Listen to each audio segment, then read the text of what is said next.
রমাদান কি আমাদেরকে শিক্ষা দিল? একজন মুসলিম রমাদানের পরে কিভাবে জীবনযাপন করবে? 1 নাম্বার, রমাদান নিয়ামত।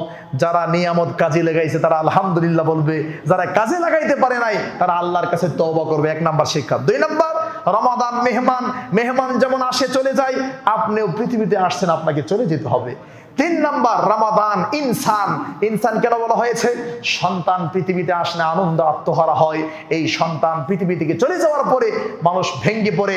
তার মানে মুমিনের কর্তব্য হলো, যখন রমাদান আসছিল আমরা খুশি হয়েছি, গতকাল বিদায় নিয়েছে আমরা ভারাক্রান্ত হব, আমাদের হৃদয়টা কষ্টে ভরে যাবে। 4 নাম্বার হচ্ছে আমার প্রিয় ভাইরা, আমরা যাতে রাইতা বিনতে সাদ ওই মহিলার মতো না হয়ে যাই।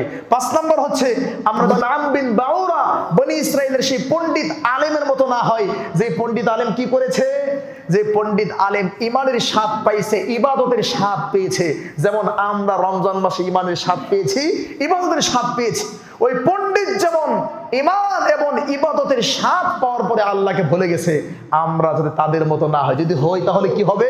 আমাদের উদাহরণ কুকুরের মতো হবে। নাউযুবিল্লাহ মিন যালিক।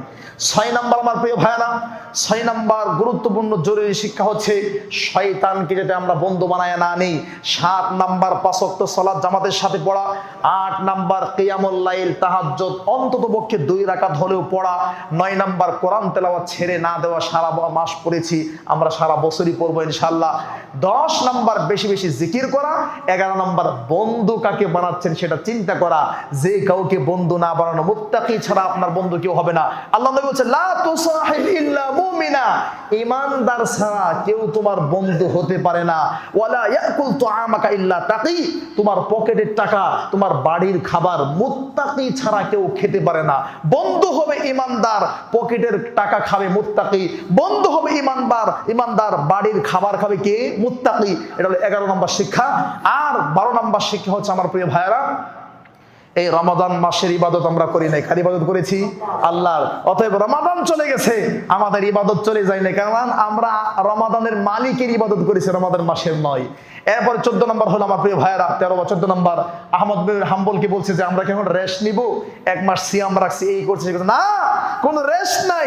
যতক্ষণ পর্যন্ত তোমার পা জান্নাতে না রাখবে ততক্ষণ পর্যন্ত তোমার কোনো রেস্ট নাই, তুমি তোমার কাজ চালায়া যাও, ইবাদত করতে থাকো। সর্বশেষ আমরা জানলাম কি? শাওয়াল মাসের 6টা সিয়াম যাতে আমরা পালন করতে পারি, আল্লাহ সেই তৌফিক দান করুক, আল্লাহুম্মা আমিন।